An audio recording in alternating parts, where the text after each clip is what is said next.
de coordonnées de clients de Facebook qui se retrouvent dans des listings politiques où ils n'auraient jamais eu leur place.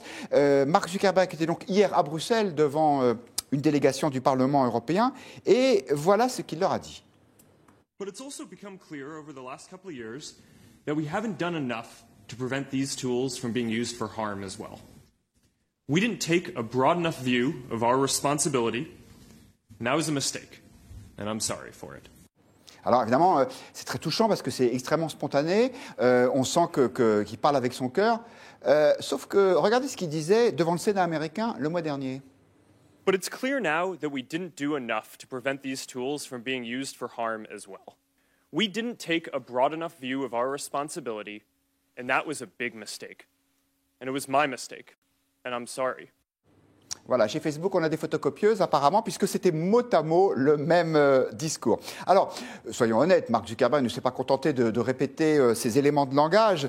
Il a aussi débattu donc avec des représentants du Parlement européen, jusqu'au moment où ça a dû s'arrêter. Alors, vous allez regarder cette petite séquence parce qu'elle est quand même assez formidable. C'est un peu compliqué parce que c'est le même traducteur qui fait toutes les voix. C'est probablement un problème de budget, mais vous allez écouter traduit simultanément Mark Zuckerberg, puis un député européen, puis le président de la délégation qu'il recevait. Regardez. Je regarde la montre car je vois que nous avons déjà dépassé d'un quart d'heure notre temps de réunion. Il y a eu beaucoup de questions spécifiques qui n'ont peut-être pas reçu de réponse spécifique. Mais ça m'a permis d'entendre les préoccupations de vos électeurs et les vôtres. Excusez-moi. Pourrait-on avoir des réponses aux différentes questions qui ont été posées ici dans les jours à venir? Pourquoi pas maintenant? Le problème, c'est aussi le timing. Pour moi, ça ne pose pas de problème, mais M. Zuckerberg a un vol. Eh oui, c'est pas de chance. Mark Zuckerberg doit reprendre l'avion, c'est ballot, mais peut-être qu'il reviendra l'année prochaine. Mathieu Bocoté, je vois que tout ça vous faisait beaucoup rire. Il se fiche un peu de nous, Mark Zuckerberg, ou bien non, il fait de son mieux pour essayer de se justifier? Je crois qu'il y a deux choses qui ressortent clairement de ses excuses répétées, parce qu'il commence à avoir une forme d'habitude de l'excuse chez lui. C'est que premièrement, c'est la stratégie presque américaine pour gagner le cœur, c'est-à-dire faire pénitence, s'excuser dans l'espace public, dire j'ai péché, je m'excuse. Donc cette espèce de contrition publique. Comme Bill Clinton en d'autres temps sur d'autres sujets qui n'avaient rien à voir. Effectivement. Mais il y a cette espèce de constance de l'excuse qui fait partie de la culture politique anglo-saxonne et plus encore américaine, faut-il le dire.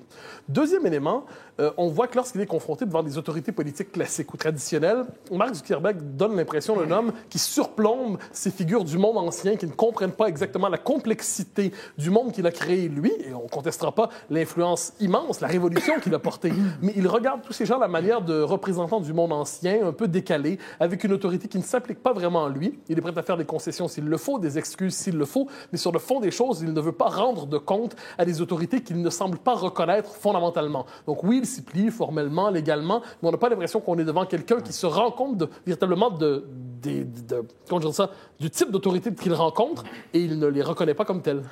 Alors, comme je me suis absenté quelques jours, j'ai oublié l'essentiel, c'est que Point de vue, c'est votre émission. Donc, vous intervenez, chers internautes, à tout moment sur Twitter pour nous donner votre point de vue, pour voter aussi sur les sujets qui vont venir. Et c'est ce qu'a fait Johan, déjà, qui nous dit, à part s'excuser, que compte-t-il faire de concret? Lui, c'est évidemment Mark Zuckerberg. Erwan Lenan, est-ce que de toute façon, Mark Zuckerberg s'en fiche pas complètement de ce qu'on peut penser les parlementaires, qu'ils soient européens ou américains? Facebook, ça marche très bien, et puis tant pis s'il y a des dommages collatéraux avec des adresses qui sont exploitées par ailleurs?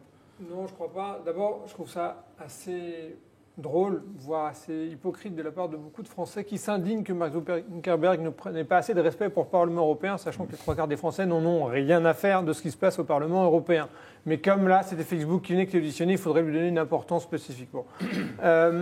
Je pense que l'erreur de Mark Zuckerberg et de Facebook peut-être a été de ne pas comprendre que ce n'est pas parce qu'ils ont raison juridiquement qu'il n'y a pas un sujet politique. Et les sujets qui se posent aujourd'hui à Facebook sont purement politiques.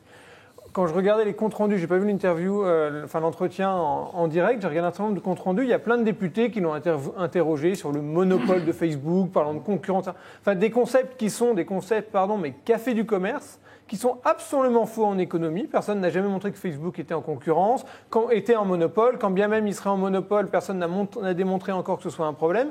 Mais c'est ce que tout le monde répète comme ça. Et Et donc, Vous êtes le défenseur des monopoles maintenant, vous qui ah, êtes je suis libéral. le défenseur. Mais bien sûr, parce que vous avez deux écoles dans le libéralisme sur la concurrence. Le libéralisme ne dit pas que le monopole est une mauvaise chose. Le monopole est une bonne chose s'il est révélé par ses mérites. Et l'important, c'est qu'il puisse être contesté. Et en général, s'il n'est pas contesté, c'est parce que l'État a mis des barrières. Et en l'espèce, s'il n'y a pas de Facebook européen, ce n'est pas de la faute du Facebook américain ni du Google américain. C'est parce qu'il n'y a pas de marché unique européen, qu'il y a une fiscalité trop forte en Europe, que les Européens n'ont pas d'université au niveau.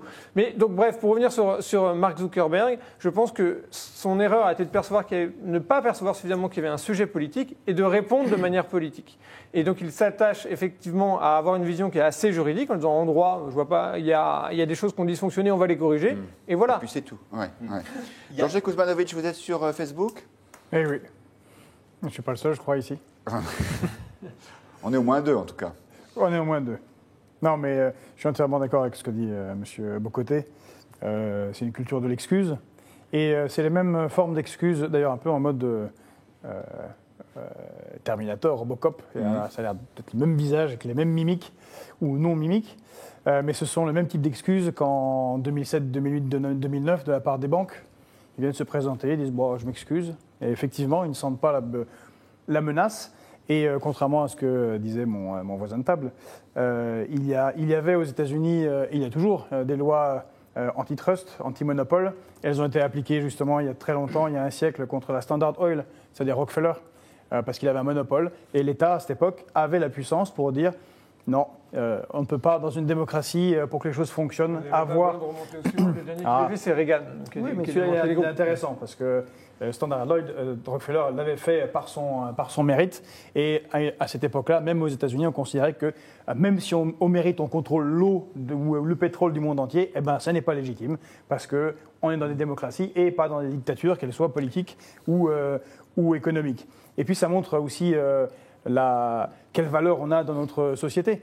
Zuckerberg a été loué pendant des années, puis toujours. Bon, là, il est un petit peu brocardé parce que son fonds de commerce, c'est justement d'utiliser les métadonnées qu'on lui donne gratuitement pour les vendre. Là, c'était un politique. Bon, mais c'est ce qu'il fait de toute façon. Mais ce qui est terrible, c'est qu'il est loué. On a dit nombre de fois. C'est un modèle. L'adolescent de l'année, le jeune homme de l'année, l'entrepreneur de l'année. Et au même moment, vous avez des gens qui sont des lanceurs d'alerte, vous avez des gens comme Assange, qui eux font le contraire, donnent gratuitement au reste du monde des informations qui lui sont cachées. Donc c'est une avancée pour la démocratie. Et eux finissent mal, soit sont poursuivis, soit en prison, soit restent des années à l'ambassade d'Équateur à Londres. Je ne ferai pas d'Assange un Robin des Bois pour autant. En revanche, Alexis Lacroix, il y a les internautes qui ont des questions intéressantes. Il y a Louis qui nous dit, mais l'Union européenne peut-elle prendre des mesures concrètes contre Facebook pour le non-respect de la vie privée? Kovi qui nous dit, oui, mais l'Union européenne ne fait rien non plus contre Google, contre Twitter, contre Pinterest. Donc, en gros, on est un peu impuissant face à ces machines, même si elles ne respectent pas complètement la vie privée. L'Union européenne n'y est pour rien. Et donc là, effectivement, je rejoins ce qui a été dit. Il y a trois types d'autorités selon Max Weber. Il y a l'autorité bureaucratique, qui est incarnée justement par les fonctionnaires de l'État. Il y a l'autorité charismatique. Alors certains hommes d'État ont une autorité charismatique, selon qu'on l'aime ou qu'on l'aime pas. On peut dire que Nicolas Sarkozy ou le général de Gaulle avaient ou n'ont pas d'autorité charismatique. Enfin, la question est ouverte. Là, il y a un troisième type d'autorité qui entre en scène avec des gens comme Zuckerberg et les autres empereurs des GAFAM. C'est une autorité numérique. L'autorité numérique, elle s'exonère par définition, ça a été dit, je suis d'accord, elle s'exonère des limites étatiques et aussi du droit des États. Donc c'est vrai que cette espèce d'immense bras d'honneur décontracté qu'il fait en t-shirt aux différents chefs d'État, et notamment aux chefs d'État européens, vient de là. C'est une autorité extraterritoriale, si vous voulez, mais également extraterritoriale par rapport aux États-Unis. Alors, vous posez la bonne question, et nos internautes se pose la bonne question, c'est-à-dire que peut faire l'Union européenne? Je crois que la réalité, c'est qu'effectivement, il ne faut pas verser dans l'anti-américanisme primaire, et Zuckerberg peut être aujourd'hui un des réceptacles de cette passion mauvaise. Ce qu'il faut, et là je suis d'accord avec ce qui vient d'être dit par Erwan, ce qu'il faut, c'est plutôt songer à une riposte numérique européenne. Il se trouve que dans 2 jours, il y a la directive sur les données personnelles qui va être élaborée au sein de l'Union européenne, et ça pourrait être un moyen de ne pas être simplement dans la déploration anti-Zuckerberg, dans la déploration anti-GAFAM, mais de prendre les devants dans une politique proactive. Une politique proactive, ça serait quoi? Ça serait de dire, nous, on n'est pas sur le modèle de transparence des États-Unis. C'est-à-dire qu'effectivement, les GAFAM, avec leur extraterritorialité, ont fait entrer dans notre culture planétaire l'idée que la transparence, c'était absolument normal. De ce point de vue-là, je ne prendrais pas comme contre-modèle Assange, parce que Assange, pardon de le dire, mais c'est Zuckerberg en pire. C'est-à-dire que c'est Zuckerberg aggravé, justement, par le côté extra-juridique. Moi, je suis beaucoup plus sur l'idée d'une régulation étatique et des différents États européens qui se mettraient d'accord sur une sorte de charte déontologique du numérique. On en est encore loin. D'accord. Alors, on a posé la question aux internautes du Figaro. Faites-vous confiance à Facebook pour mieux protéger vos données personnelles? Vous savez qu'ils ont promis de prendre des mesures en ce sens. Les internautes du Figaro ne sont pas encore totalement convaincus. C'est même 96% non. On dirait un référendum à la SNCF.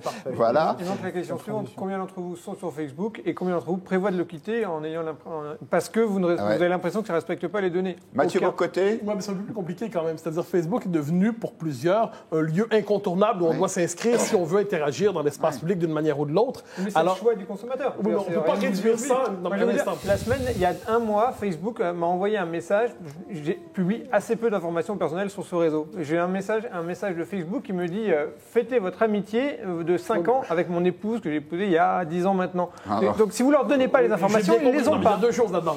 Chacun doit développer un comportement plus intelligent dans son rapport aux cet univers, c'est-à-dire ne pas tout donner. Bon, ça, c'est une chose. De l'autre côté, s'inscrire sur Facebook d'une manière ou de l'autre pour ceux qui veulent participer au débat public ou tout simplement parce que c'est une habitude aujourd'hui. Tel est l'espace public de notre temps et on ne sermonnera pas tous ceux qui s'y retrouvent d'une manière ou de l'autre. Il faut quand même prendre en considération qu'on est devant un phénomène politique, c'est-à-dire Facebook a la capacité de révolutionner notre rapport à l'espace public, révolutionner notre rapport même aux relations d'amitié, d'amour et ainsi de suite. Devant cela, une réponse est nécessaire, mais on ne sait pas exactement laquelle. C'est ça tout le problème. C'est facile de décréter, oui, il faut une réponse à Facebook, mais que celui qui la dise, ça va être mieux. Merci Mathieu Bocoté. Le dernier mot à nos internautes, à Fiven qui nous dit le service Facebook est gratuit. Nous y sommes en ayant accepté les conditions, mais pourquoi est-il si difficile pour les utilisateurs de supprimer leur compte? Patrick nous dit personne, même en ayant lu les conditions, était conscient que Facebook vendait les données à des fins commerciales. Et bien maintenant on le sait. Et le même Patrick ajoute que le Parlement européen s'est complètement ridiculisé avec 1 heure de questions sans aucune réponse. On revient en France pour un sujet très hexagonal, la réforme de la SNCF. Vous savez que les syndicats avaient décidé d'organiser un référendum auprès des cheminots, donc auprès des salariés de la compagnie ferroviaire. La question était simple, êtes-vous pour ou contre